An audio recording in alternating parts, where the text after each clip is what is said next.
E aí, meu amigo Eric, eu te faço uma pergunta fácil. Precisamos de fair play financeiro no Brasil? Ah, meu querido, mas isso é pra ontem, né? Pra ontem, acho que a gente precisa bastante. Eu vou ser só um pouco mais pessimista aqui, Tricolor. Apesar desse prazo de apresentar uma primeira proposta, né? Eu acho que putz, super importante ter todo mundo aqui o máximo envolvido possível, né? Mas eu já senti falta de alguns nomes importantes ali, enquanto você citava, né? Por exemplo, as federações aqui do Rio e de São Paulo que envolvem aqui, tem a maior captação de grana, né? Principalmente pelo interesse dos campeonatos estaduais, apesar do estadual aqui de São Paulo, putz, destoar bastante aqui dos demais, né? Mas o que me preocupa aqui, apesar do prazo, é o quão é, envolvido e o quão disposto está esse grupo de trabalho de abrir mão de algumas coisas que podem causar um certo orgulho aqui, né? Porque você vai mexer numa ferida muito grave, né? Porque imagina assim você falar para todo mundo amanhã, ó, gente, vamos pagar tudo, vocês têm 3 anos para pagar tudo, não dever ninguém, que senão vai ser todo mundo rebaixado. Aí já vai, pô, mas veja bem, né? Pô, o Marcelão me deve aqui desde não sei quando. Eu só devo aqui o Álvaro só há 2 meses. E vai ter essas disputas, galera. Não vai ter jeito, né? Vai ter bastante politicagem aqui envolvida. Mas acho que já é um começo, né? Pelo menos da gente tratar do assunto aqui, Marcelão, já é hiper importante e muito bom. Para a sustentabilidade do futebol brasileiro, né? Que senão a gente vai acabar. A gente brinca aqui muito de virar uma La Liga, né? De ter só Palmeiras e Flamengo ali disputando os principais títulos. Mas acho que isso passa muito por uma organização. A gente citou aqui o que passa ali na La Liga, né? De, pô, você só poder registrar o jogador se você realmente tiver o dinheiro para pagar aquele cara. Porque aqui no Brasil, de 3 em 3 meses, sai a notícia lá, né? No GE, nos outros portais. Olha, o Marcelo FC está há 2 meses aqui de direito de imagem atrasado. Olha só, mas veja bem, eu não atraso a carteira, atraso só o direito de imagem. Pô, isso é irreal pro mundo real, né?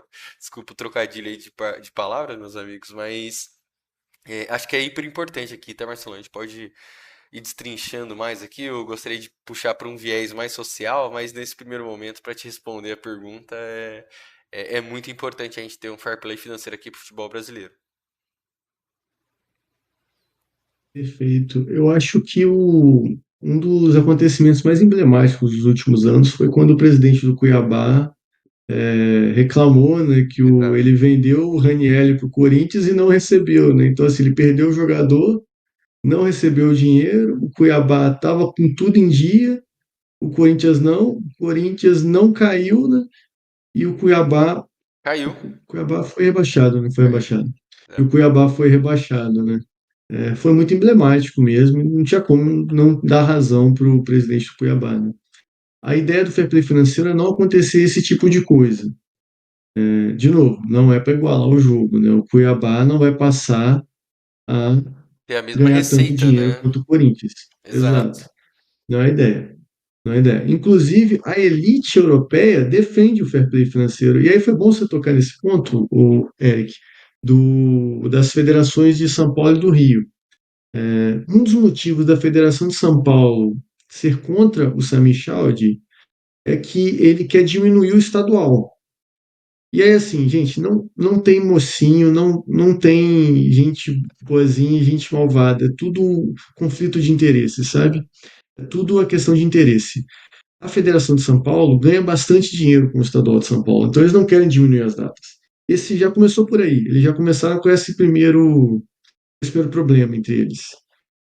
E aí pode ter certeza que vai ter dirigente que não vai querer o fair play financeiro, ou não vai querer uma determinada regra que prejudica o próprio clube. E aí, cara, é futebol brasileiro, né? Vai ser cada um olhando para o seu umbigo e vai ser uma verdadeira guerra de narrativas. Vai ter gente que vai falar uma coisa, vai ter gente que vai falar outra, cada um vai falar uma coisa. A gente já viu um pouco disso sem ter a regra. sem ter grupo de trabalho, não ter nada, a gente já viu a briga do Textor com o Landim, né? Sim. Acho que foi ano passado, né? Que o Landim falou, o Botafogo estava mal bem na época. E, de novo, o Botafogo estava muito bem, o Flamengo estava mal. Incomodou. Aí o cara vai lá e solta, né? Fala. Aí é um problema, fair play financeiro. É. Se o Textor chega, entra aqui no Brasil, se endivida, acaba com o Botafogo, o Landim ia falar alguma coisa de fair play financeiro? Não ia, né? Ele falou porque o Botafogo estava muito bem esportivamente. E assim por diante, sabe? Assim por diante. Sempre vai ter essa guerra de narrativas. Aí o Textor cita o Bahia, ele fala que tinha que ter um teto salarial por causa do que o Bahia é do Grupo City, né? Aí ele fala que ele compete contra um estado, que é o Catar, lá no PSG. Não tiro a razão dele, realmente é um estado soberano que está financiando o clube ali. E assim, sempre vai ter essa guerra de narrativas, sempre vai ter formas de burlar também o fair play financeiro. E aí a gente não citou, né? Mas City e PSG fazem algo parecido, né? São dois clubes que naturalmente não têm a receita tão alta, mas eles inflam as próprias receitas por meio de patrocínio. O Fundo Soberano da Arábia, dos Emirados Árabes Unidos, coloca muito dinheiro dentro do City em forma de patrocínio. Eles pegam uma empresa deles lá, colocam muito dinheiro dentro do clube com valores acima do mercado, isso entra como patrocínio, é uma receita legítima, vendeu ali um pedaço da camisa e recebe o dinheiro por isso. Mesma coisa o PSG na França, são dois dos maiores patrocínios, mesmo que esses times tradicionalmente não tivessem essa projeção para ter um patrocínio desse tamanho. E vai ter essa guerra de narrativas, mas no frigir dos ovos, no fim das contas, precisamos, né? Precisamos do fair play financeiro, concordo com você. A gente tem clubes muito, muito endividados hoje em dia. O- no fim das contas, acho que só Flamengo e Palmeiras realmente estão, assim, os pequenos, dentro dos grandes, né? Os Sim. pequenos não, os pequenos eles têm a dívida bem equacionada. Tem Flamengo e Palmeiras ali bem, o resto tem tudo a dívida muito maior do que a receita. E aí, para a gente entrar nesses pontos, né, a gente citou algumas regras aqui que era, né, tem tantos por cento de gasto tem que ser da receita. Se a gente pegar, por exemplo, o Corinthians ele tem um faturamento mais ou menos na casa de R$ 1 bilhão por ano. A dívida do Corinthians é de 2. Então, assim, só de dívida, só o que o Corinthians deve já é o dobro. E aqui você não está contando contratações futuras, não está contando nada, só o que o Corinthians já está devendo atualmente. Uhum. É muito dinheiro, é muito dinheiro. O Fluminense, por exemplo, teve um faturamento recorde ano passado, de R$ 600 milhões, 650 mais ou menos. Recorde. Teve uma janela de transferência absurda, trocou patrocínio, fez um monte de coisa lá. A dívida do Fluminense é R$ 900 milhões. É bem maior também que o faturamento, esse faturamento que já não é, já está um pouco inflacionado, porque não é todo ano que você vai vender um André. É, Não é todo ano que você vai vender um André pelo valor que foi. Então, assim, nossos clubes estão extremamente endividados, citei só dois exemplos aqui, e precisava ter algum tipo de regulação, sim, precisava. eu ia só completar, Tricolor, que acho que, putz, eu precisava ver literalmente o balanço ali dos times europeus, né? Mas pelas regras de fair play financeiro, o que me indica, né, que não entre é a questão de bônus por premiação, né? E é uma coisa que a gente faz muito aqui. Então, usando o exemplo do Flu e também do São Paulo ali de 2023, nossa senhora, teve um hiper faturamento esse ano, mas pô, chegou em final de competição, né? Teve um desempenho esportivo muito grande, que acarreta em mais premiações, consequentemente, né? E você valoriza o teu elenco. E aí você vende um jogador que, putz, você ia vender por 5, você vende por 10 milhões de euros. Aí, putz, já entra uma graninha a mais. Mas e se esportivamente, que é algo que acho que não dá pra controlar tanto, né? Porque você vai competir com outras pessoas, você pode acabar perdendo, né? E não chegar na sua meta orçamentária esportivamente. Então, putz, vou usar o exemplo do São Paulo esse ano. Nas duas primeiras competições que foi eliminado, Copa do Brasil e Paulista, já não bateu a meta. Ou seja, já vai ter que tirar dinheiro de um lugar que ele não imaginava. bateu a meta agora avançando nas quartas da Libertadores, mas ainda tá devendo as outras duas, né? Para isso precisou vender alguns garotos. E aí já vendeu por um preço menor, porque todo mundo sabe no mercado que tá desesperado, não bateu a meta esportivamente, então ia ter que tirar de algum lugar. E aí vai acarretando, né? E aí, putz, São Paulo em 23 teve um faturamento, vou dar um número fictício aqui, galera, de 1 bilhão também. Porque chegou em final de Copa do Brasil, foi campeão, tudo mais, vendeu alguns jogadores com um valor bem alto.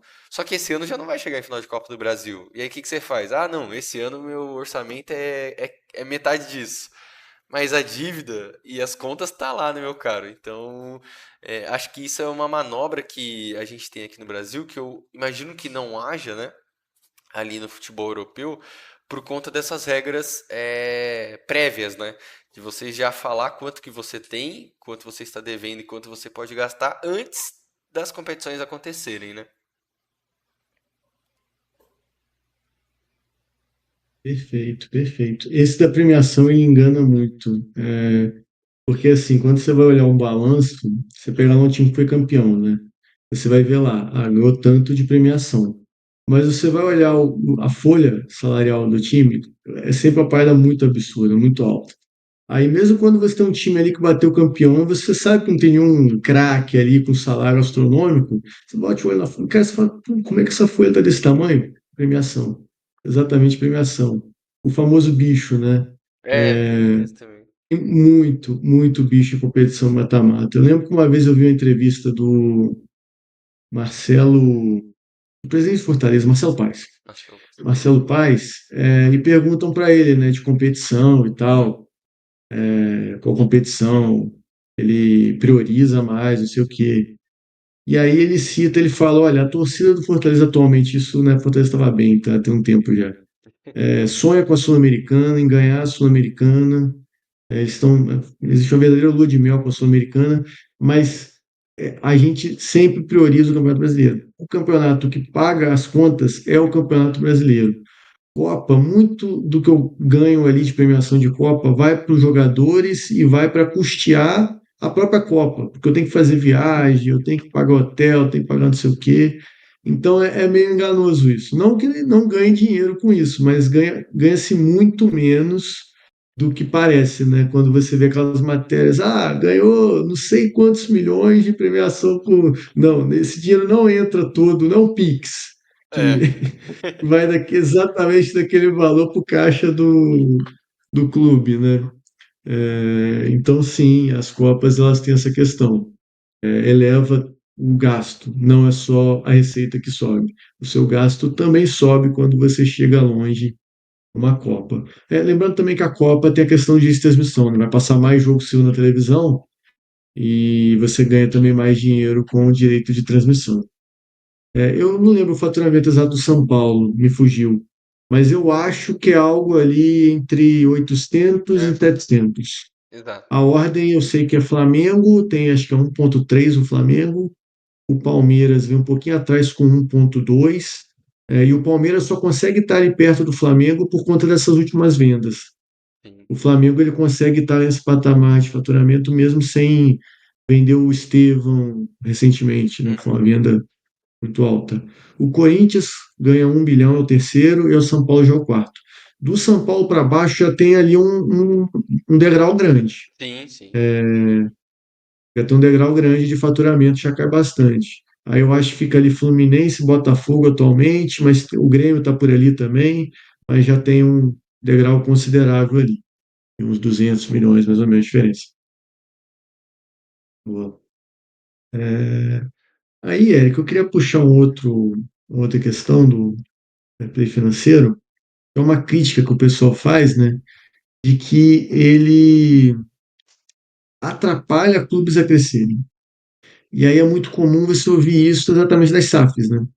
E vale uma adendo aqui também que talvez se esses clubes estivessem com as finanças controladas, eles não teriam virado SAF, né? Acho Uhum. que muito grande parte dos motivos, né, de Botafogo, Cruzeiro e Vasco, foi a primeira leva ali que virou SAF, foi por conta de dívidas absurdas, não conseguia mais dar conta, estava insustentável, eles foram lá e viram a possibilidade de voltar a ser competitivos, vendendo o controle do clube e para ganhar investimento de fora e ver se dá um jeito na dívida. Não sei se deu jeito na dívida, até agora não muito, para nenhum deles. Alguns até pioraram, mas o Botafogo conseguiu um desempenho esportivo interessante, né, com esse meio. E aí fica essa questão do tipo, porque muita gente fala isso do fair play financeiro. Pô, se você coloca um limite do quanto eu posso gastar, como é que eu vou fazer o meu clube crescer? Porque essa é uma lógica muito comum no futebol, né? Que nesses balanços o pessoal chama de alavancagem. Que é o quê? O meu faturamento é X, eu ganho, sei lá, 500 milhões, mas se eu for campeão, eu vou vender mais camisa, eu vou aumentar o sócio torcedor, eu vou ganhar mais com direito de transmissão, eu vou ano que vem arrumar um patrocinador master mais caro, eu vou crescer a minha marca. Para isso eu tenho que enfiar dinheiro. Uhum. E aí, como é que eu vou enfiar esse dinheiro se o fair play financeiro não deixa? Então, o fair play financeiro não deixa, aí muda a palavra, não é que eu estou fazendo uma dívida, estou fazendo um investimento.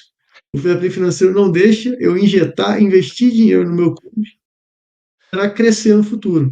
O problema disso, Eric, é que o que a gente mais vê é essa fórmula, né, é que nem sempre é SAF, né, mas tem vou pegar um empréstimo, aqui o pessoal pega muito empréstimo no futebol, muito, muito. Vários clubes devem muito dinheiro a instituições financeiras. Pega esse empréstimo, contrata Deus e o mundo, monta um timaço e não bate campeão. Tem sempre. Não é assim que funciona, né? Não É. bate campeão. Mas aí como é que você vê essa questão do fair play financeiro? Cara, esse ponto, Marcelão, acho que é aquele ditado, né, de não colocar a carroça na frente dos bois, né? Mas aqui no futebol brasileiro já tem enraizado essa cultura, né? Não, eu preciso montar um time bom para bater campeão e aí sim aumentar minha receita. Mas na verdade você precisa aumentar a sua receita para que você melhore teu time e aí sim bata campeão e consequentemente siga nesse ciclo saudável. Eu acho, Tricolor, que aqui é muito mais um ponto cultural, tá? É, Claro, toda legislação vai impor alguma coisa, né? A gente está muito naquela discussão do direito de liberdade de expressão, né? Mas expressar o quê que você quer, né? Se você vai infringir a liberdade do outro, aí você tem que ter cerceada mesmo, né? Não tem muito jeito. E financeiramente, acho que é isso. Pô, não dá pra. A gente, putz, tá com o exemplo nas mãos, né?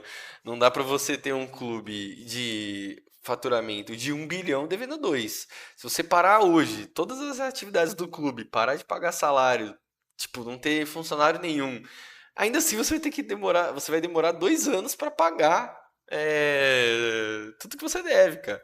Então, acho que por mais que vá doer muito na ferida de muito clube, e eu tô dizendo isso sendo que meu clube deve 1 bilhão, vai ter que apertar os cintos aqui, moçada, não vai ter jeito, e vai ter que ter essa disruptura profissional nos clubes, né? Não vai dar pra você colocar mais o seu amigo como diretor de futebol e ele não sabe nada de futebol, de contratar, de scouting, de pô, ir num jogador mais barato, mas que lá na frente vai te dar um retorno financeiro.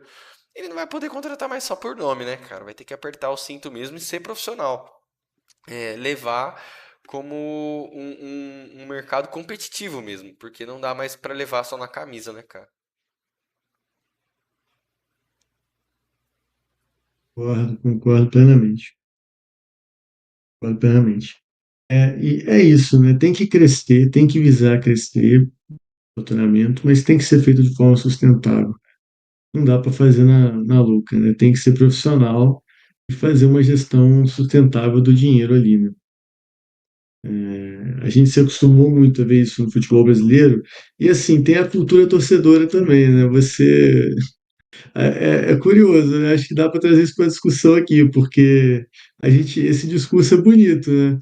Mas chega no começo do ano, seu time anuncia 10 bagres, 10 caras que você nunca ouviu falar na vida, três vindo do Campeonato Peruano, dois vindo da Série B, e mais três ali do Paulistão.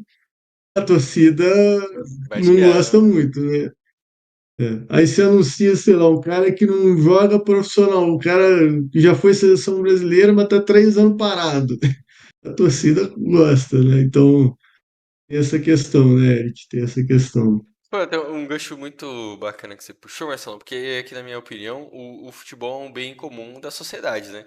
Então ele precisa ser saudável e um exemplo social em todos os cenários.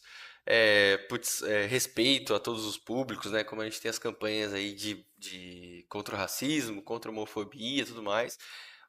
E o futebol precisa ser uma ferramenta, né, de transformação e no final de tudo, ser sustentável, cara.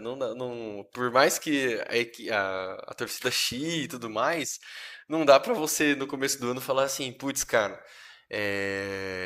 pô, caraca, o Flusão aqui, velho, tá devendo, mas foi lá e contratou o Neymar.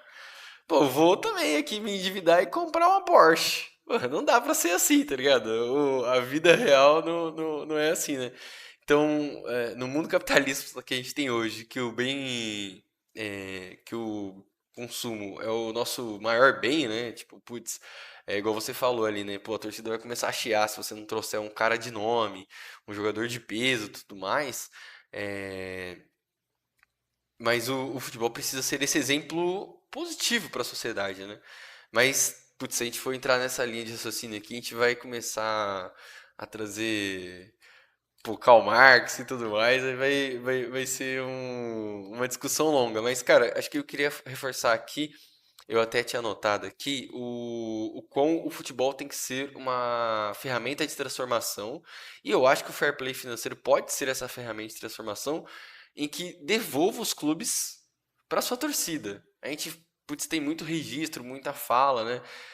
Antigamente, pô, o Maraca, quando tinha geral, não sei o que, você entrava com R$ 1, né? E, porra, você dava 5 conto lá, você assistia um Fla-Flu e tudo mais. E o futebol precisa ser essa ferramenta de transformação que esteja próximo da sua torcida, né? Porque esse sim, acho que acabou que com, digamos assim, a europeização, nem sei como inventar essa palavra aqui, mas, cara, essa maneira de deixar o futebol, principalmente brasileiro, mais europeu, né? De você ter grandes nomes e tudo mais. Só que a gente foi meio pro lado contrário, né? A gente começou a tratar o maior bem do clube, que são os jogadores. Só que os jogadores são funcionários. Ele tem um prazo ali de contrato, acabou o contrato, ele, cara, eu não quero mais estar aqui, ele vai embora. Você, torcedor, você não tem um contrato com o teu clube, você tem um vínculo afetivo com ele. Acho que 90% de nós vamos nascer com aquele clube e morrer com aquele clube. Então, na minha opinião aqui, Marcelão, o maior bem do clube é o seu torcedor e ele precisa estar próximo, né?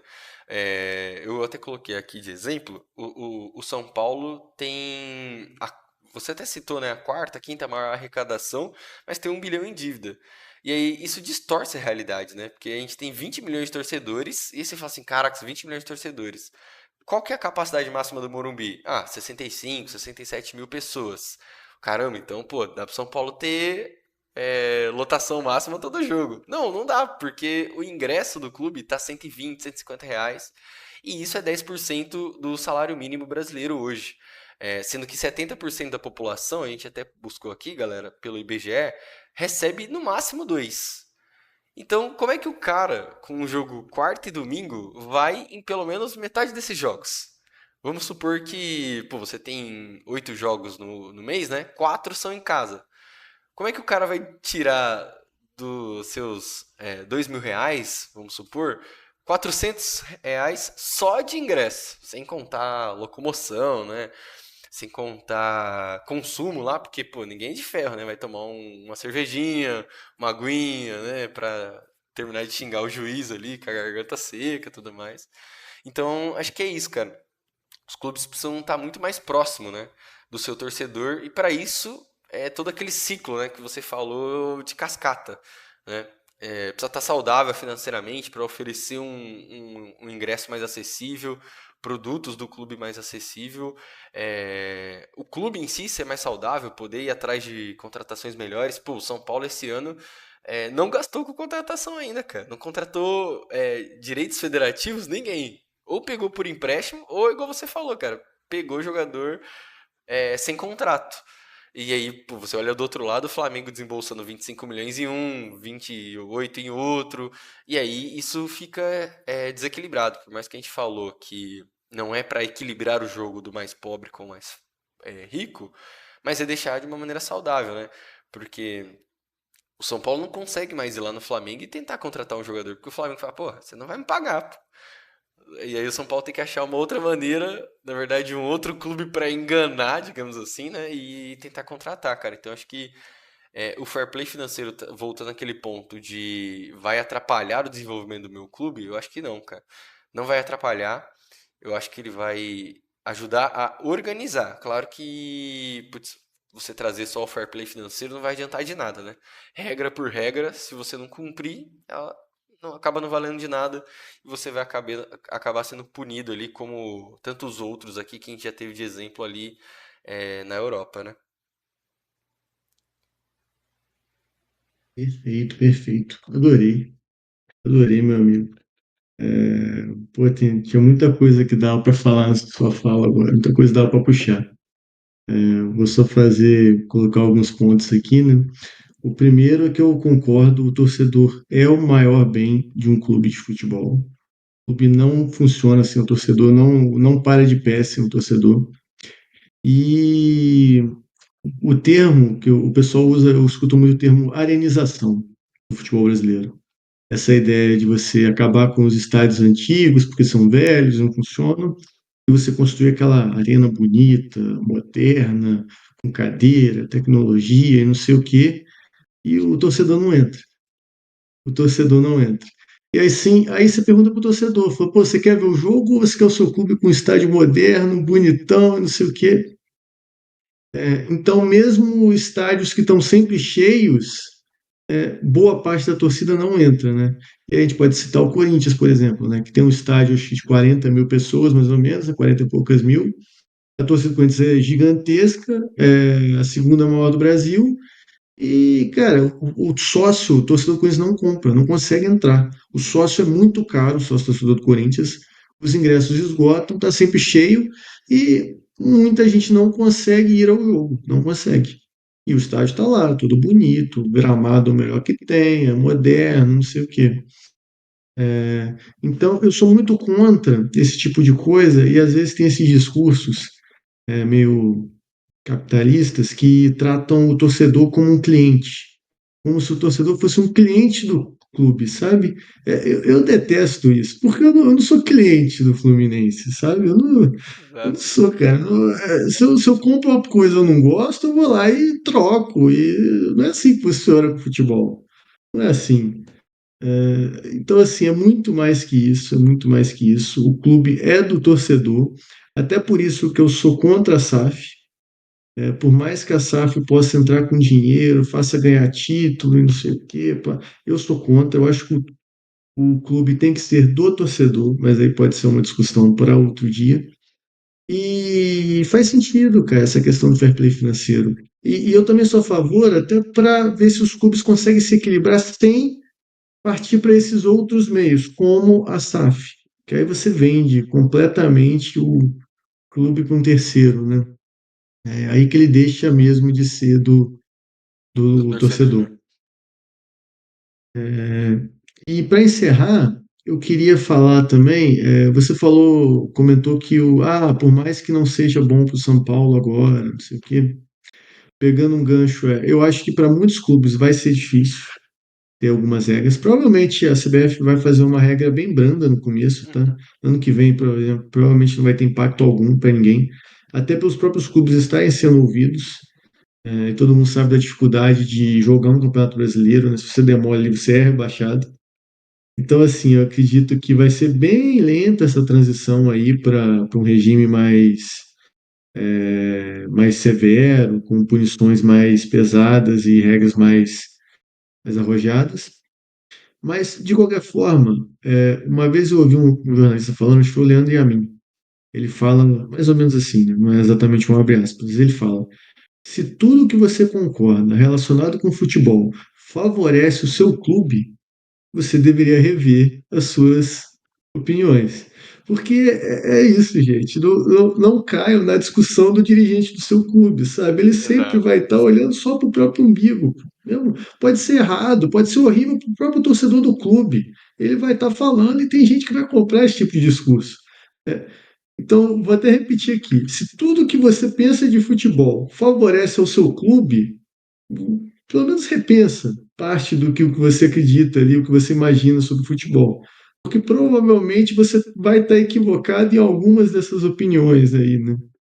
Então, bom, minha parte era isso, né, Eric? A gente falou pra caramba hoje, a gente fugiu um pouco, né? Adorei o tema. Já fica gancho aí para outros programas desse tipo, né? Inclusive, ouvinte, se você gostou desse formato diferente, né, onde a gente não repercutiu a rodada, trouxe um tema que está aí no meio do futebol e gostou, pô, deixe seu comentário, vamos trocar uma ideia, curte, compartilha o conteúdo. A gente quer trazer mais esse tipo de vídeo, né? Boa. O Tricolor, nas minhas considerações finais aqui, eu gostaria só de deixar um exemplo que eu até tinha comentado contigo antes, para finalizar, né, esse raciocínio que eu tive de trazer o clube mais próximo da sua torcida. Lá na Alemanha, galera, o Marcelo até falou aqui sobre as regras de fair play financeiro e tudo mais, e eu tinha me deparado com uma matéria que eu achei muito interessante. O Fortuna Düsseldorf, que é um time, putz, super pequeno ali da Alemanha, né? Que dificilmente figura na Bundesliga, que é a primeira divisão da Liga Alemã. E a última aparição dele foi na temporada 19/20. Para vocês verem como é difícil ele figurar ali na primeira divisão. A gente está indo aqui praticamente para 5 temporadas depois e ele segue ali, né? Putz, chega nos playoffs, mas não se classifica para a Bundesliga e acaba ficando na segunda divisão. Eles começaram um programa muito bacana de aproximação com o torcedor ali. Desde 2023, eles selecionaram alguns jogos para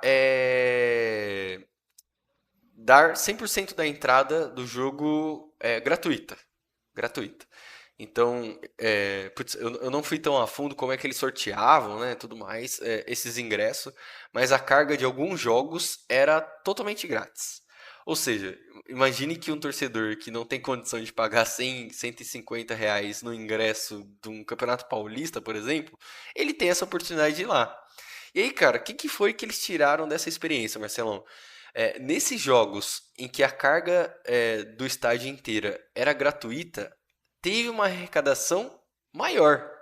Aí você fala assim, caraca, Zericão, como assim, né, velho?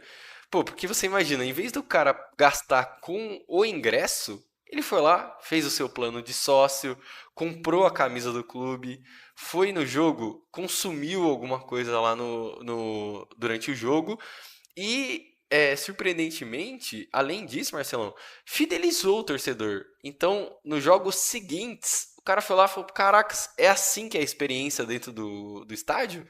Porra, vou tentar me organizar aqui para vir mais vezes. E a procura por ingresso foi maior nos jogos seguintes. Então, essa ação, claro, não foi gratuita, assim, tipo, o clube não desfez daquela receita, foi um combinado ali com um dos patrocinadores, né, que arcou com o custo que seria ganho em ingressos, né, para oferecer à torcida. Então, essa ação, né, que teve início ali em 2023, teve alguns jogos, apenas 5, 6 jogos, mas a ação deu tanto certo, cara, foi tão bacana que eles estão pensando em expandir até 2030, ter 100% da sua carga de jogos gratuita para os torcedores. Porque o resultado financeiro também foi positivo. E num mundo onde o lucro fala mais alto, né, a galera não ia abrir mão dos ingressos se não tivesse tido um retorno financeiro tão grande. Mas isso mostra que dar o clube para os seus torcedores é o melhor caminho, né? Às vezes você não vai ganhar tanto com o ingresso, mas putz, produtos, programas de sócio para é, outras participações aqui do torcedor no clube, né? Não só em questão de, putz, vira sócio aí para você pagar menos no ingresso, vira sócio para você poder comprar antes o ingresso. Acho que isso instiga, né? E de alguma forma, caracas, me fugiu a palavra aqui, mas isso, incentiva o dirigente do seu clube pensar maneiras de expandir o sócio torcedor, porque é muito mais fácil. É muito fácil hoje em dia, né? Você fala, galera, assume o sócio aí, porque, pô, se a gente chegar nas quartas de final da Copa, pô, todo mundo vai querer ingresso, e se você não for sócio, você não vai conseguir. Isso só afasta, né? Imagina, você vai pagar R$ 200 no ingresso e ainda tem que pagar R$ 45 aqui por mês para ter acesso antecipado. E, cara, achei muito bacana essa ação aqui do Fortuna Düsseldorf, que é o Fortuna para Todos. Não vou falar isso em alemão para não ofender ninguém aqui, mas achei muito bacana esse exemplo, levando em consideração aqui, a gente foi atrás, que na Alemanha 75% da população recebe até 6.258 euros. E eu peguei como base, Marcelão, o preço aqui do Borussia Dortmund, né, que é um clube grande que disputa competições internacionais. A sua média de ingresso da arquibancada é 18 euros. E o pacote com 21 jogos custa 305 euros, ou seja, não influencia tanto a renda mensal ali, né? Então a gente vê essa discrepância aqui do Brasil, onde praticamente 70%, 70% não, desculpa, 10% do valor do ingresso é a renda do mês do cidadão, né? E na Alemanha isso não se reflete. Fica abaixo ali dos 7%, 8% praticamente, né? Ou seja, muito mais acessível o torcedor estar perto do clube. Então, acho que o fair play financeiro pode influenciar também nessa questão social aqui do clube estar de volta nas mãos do torcedor. Acho que uma frase muito boa que você trouxe aqui, cara. Das minhas considerações finais era isso, meu amigo. Gostaria de trazer esse exemplo aqui. Magnífico, magnífico. Fique de exemplo aí. Não sei se algum cartola escuta a gente, mas procure aí esse caso do Fortuna Düsseldorf. E dá para ver que dá para você criar receita sem castigar o torcedor, né? Porque no fim você vê muita coisa, ou é meter show no estádio, é construir arena para meter show, e aí o gramado fica horrível, ou é deixar o ingresso cada vez mais caro, ou é castigar mais a camisa do clube com outro patrocinador. É, enfim, que os nossos cartolas sejam mais criativos, tanto quanto foram esses do Fortuna Düsseldorf, e a torcida tem que estar mais perto, né? Ótima. Mesmo que não desse dinheiro, já seria um gesto muito bonito, né? Sim, Do Fortuna. Fortuna para todos, né? Adorei. boa. Boa. Bom, por hoje é só, meus amigos. Muito obrigado pela audiência. Mais uma vez, se gostou do conteúdo, deixa um like, compartilhe, nos siga e aguarde que teremos mais novidades por aí. É isso, valeu, aquele abraço. Valeu, galera. Aquele abraço.